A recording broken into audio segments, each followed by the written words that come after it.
O'Neill's brooding Jamie Tyrone, Abraham Lincoln, Howard Hughes, and Ben Bradlee. Put them together and they've just scratched the surface of Jason Robards, one of America's best known and most honored actors. He's here with us now, fresh from the Music Box Theater in his new role in Park Your Car in Harvard Yard. Welcome. Thank you, It's Charlie. good to see you again. Very good to see you after these years.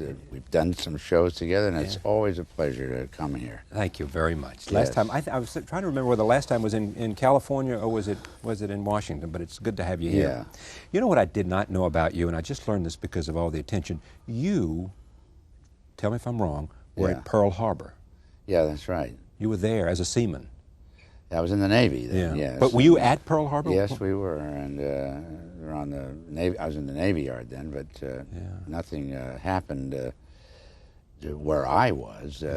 There was a lot of things going on, but we were in general quarters and didn't see it. We came out later, you know. You come out of general quarters after an hour and a half or something, and then the whole place was in smoke.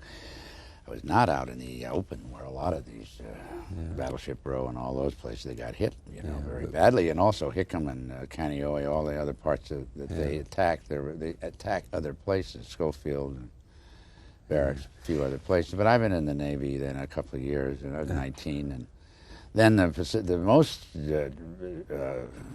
hardest part was after, when the Pacific campaign going through all those years of that. Then it seemed, I think, as each battle went on, it seemed more and more scary. Was it as the more you fought, the scarier it seemed got? So, yes. It seemed that I said, I better get out of here and do something. Was that when you decided to become an actor?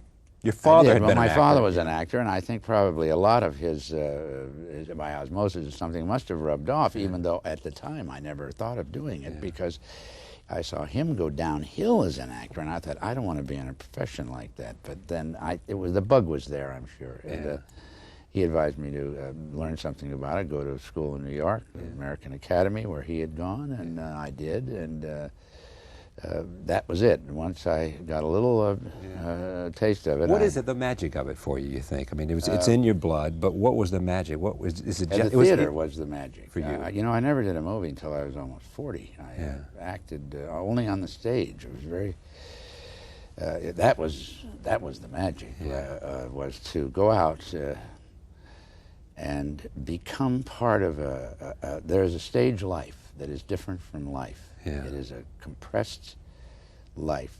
There's stage time, stage life that is so different than real life. And I think that is probably what I enjoyed being in. It's all compressed and forced into a lifetime in 2.5 hours. And that's what Ralph Richardson said at 8 o'clock every night. We have to dream. It's our chance to dream.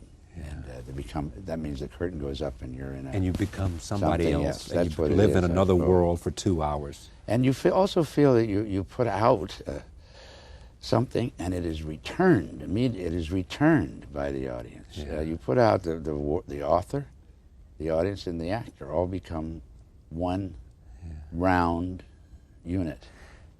Is that why you always come back to the stage? You do in television, I mean, you do films, but you always come back here as you have with Park Your Car in Harvard Yard? I think that's the reason. I feel I haven't finished being an actor yet.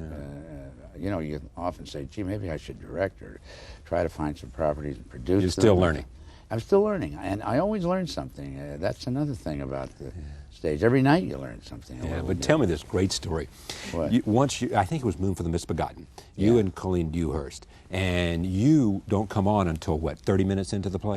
About. And you went out front to say, and you said to her, I'm going to go see what it's like. Oh, Colleen said to me, what are we doing out there that is different, that we haven't done for 30 years? Because she and I went to the Academy together. Right.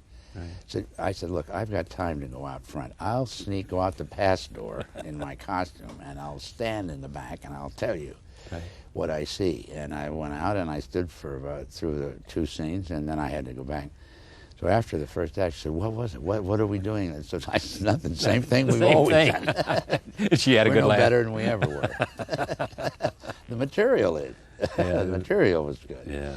Yes, we had a big laugh over that because we couldn't figure out what the magic is. But finally you do. I think after a while it starts to there is a magic in great words. Yeah, and she was one of the magicians on the stage. Oh, she was wonderful. Yeah, you wrote this wonderful thing about her in the New York Times. And tell me her favorite story. You remember her favorite story about her? A favorite story about her? No, Colleen? Yes. Well, favorite, not a story. I remember I've done a few plays. Colleen liked to laugh a lot, and she would break up a lot on us. We've had a lot of times when we would laugh. You two in 1978 made a pact that you were going to do O'Neill once a year.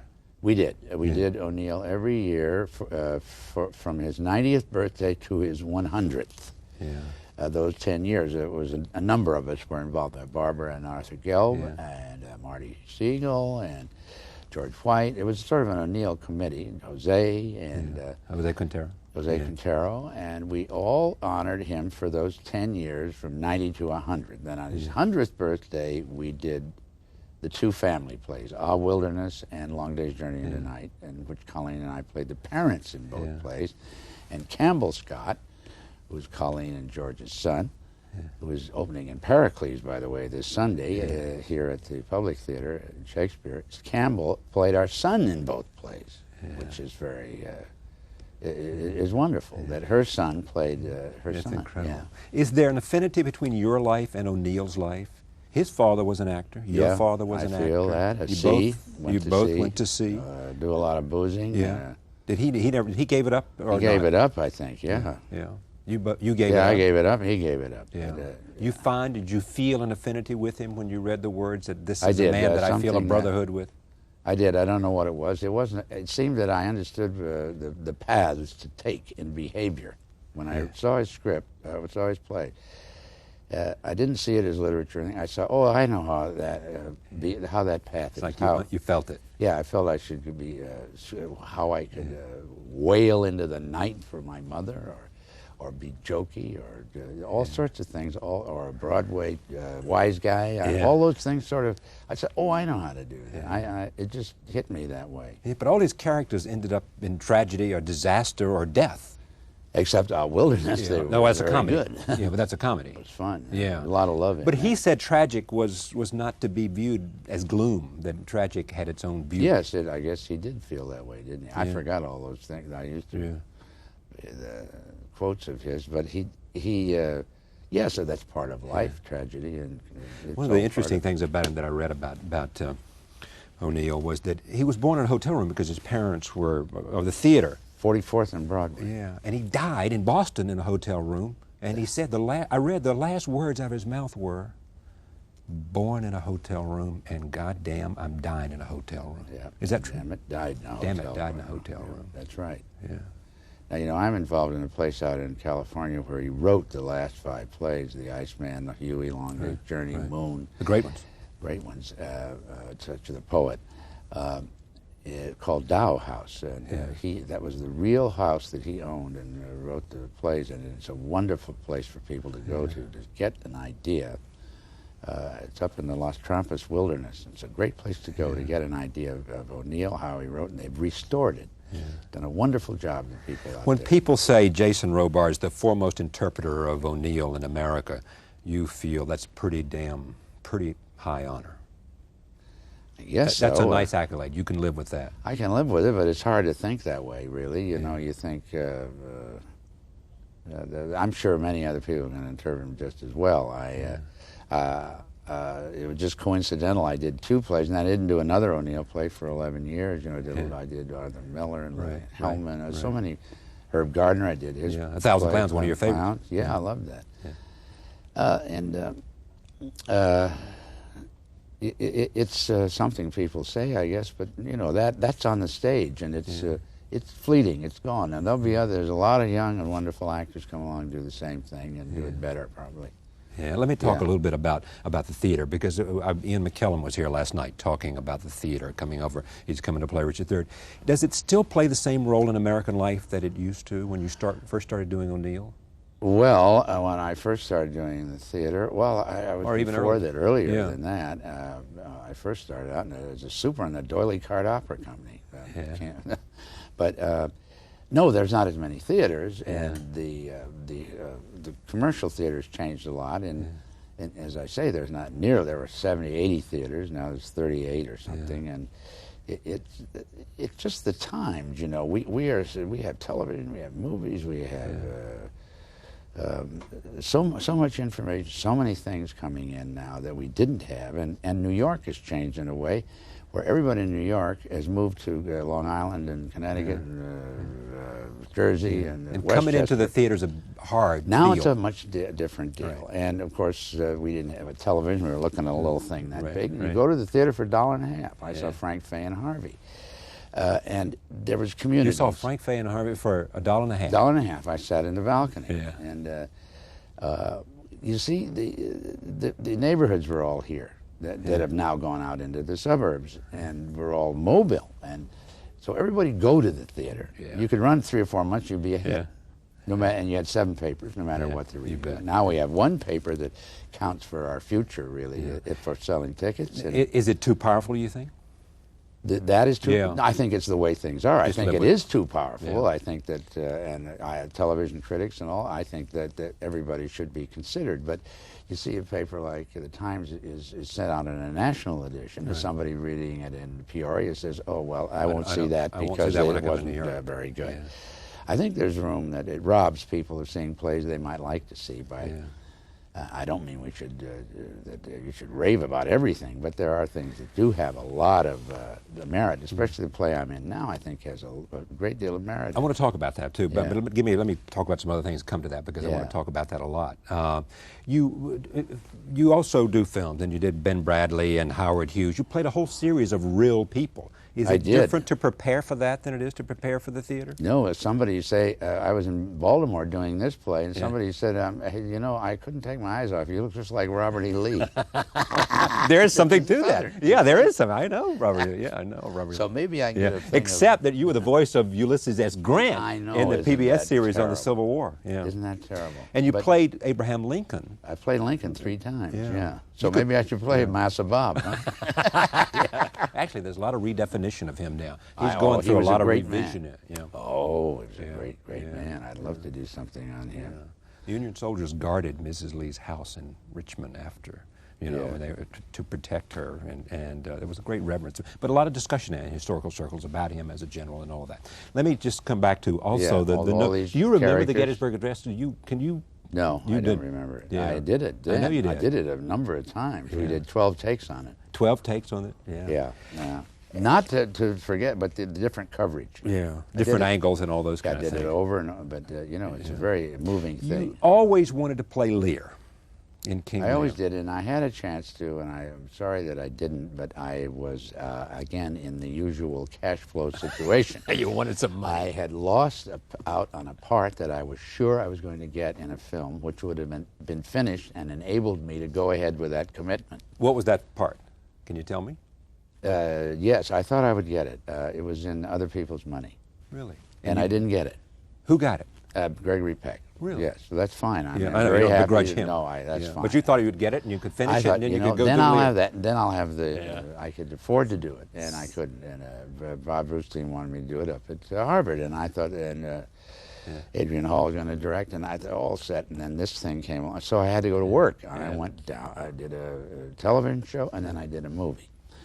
And then I was able to do a play again. Yeah, but it was this one. Yes, but he'd already, he had to get somebody in to do Lear, and did, And so, but you'll still have a chance to do it, huh? Maybe? I will if I still got a little strength. Yeah, you certainly do. A little, but. Park your car in Harvard Yard. You and when did it open? Opened on the 7th of November in New York, and we opened in Baltimore. Baltimore a month before that. It's changed since it began. I mean, I read about additions here and changing and shaping it, and the play that we see now is not the play that we started out with. That you started out with. Well, it's all the stuff is there. It's just honed down. And, we had a play that when we opened in Baltimore. We were 2 hours and 45 minutes. And then with an interval, it's 3 hours. We had to make some changes, but you have to go through these periods with plays of letting them shake in and finding out all. We don't know. This is the great excitement about doing a new play. Is even though Israel's written a play long ago and it has had some productions, it's never had a production like this. This is the the real McCoy for this play. And we have to, that's the excitement of finding out new things. Now, whether the writing including working with your co-star. This is the first Oh, time. well, this is one of the great actors I ever worked with. Really? Great. And we're talking Kate Hepburn, we're talking about Vanessa Gerald Redgrave, Page, Vanessa Redgrave, Colleen. I don't want to leave Maureen. Right. You know, this She's up there. is incredible. She can do anything. I feel she can do anything. You sat in on her reading, and you decided we read together, and that was it. You just said, "Let's do it." I think for Judith Ivey, I think that this is just I mean, she's just magic. Is it more her play than your play? I think in a way it is. I think it's really the growth of a woman here. Yeah.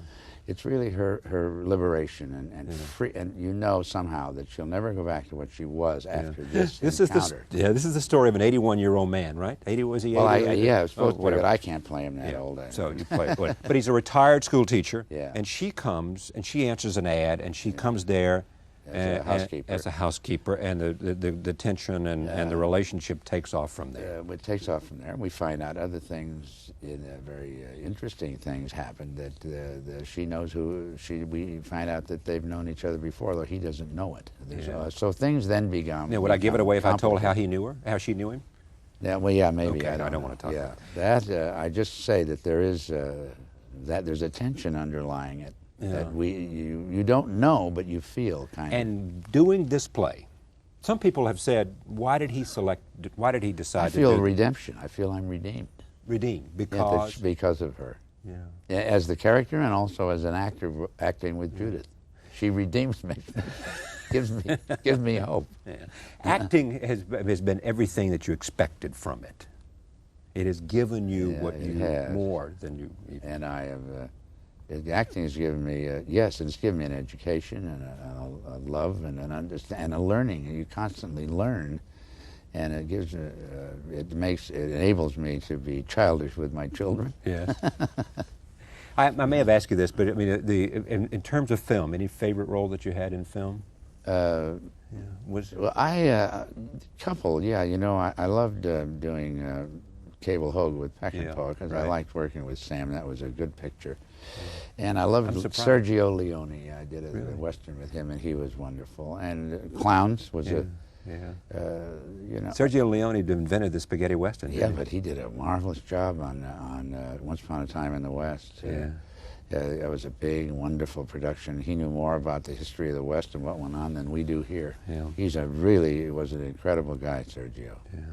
I'd love to have you come back. We're out of time, but it's Charlie. A pleasure to have you here. Thank you very much. See you on I'm Broadway so happy again. to see you again. Thank you. Yeah. My pleasure. Okay. Jason Robards. When we come back, take a look. This is a scene from Park Your Car in Harvard Yard, and then one of the great orators of our time, former ambassador to the UN, former ambassador to the United States, former foreign minister of Israel, Mr. Abba Eban, will be here. Back in a moment.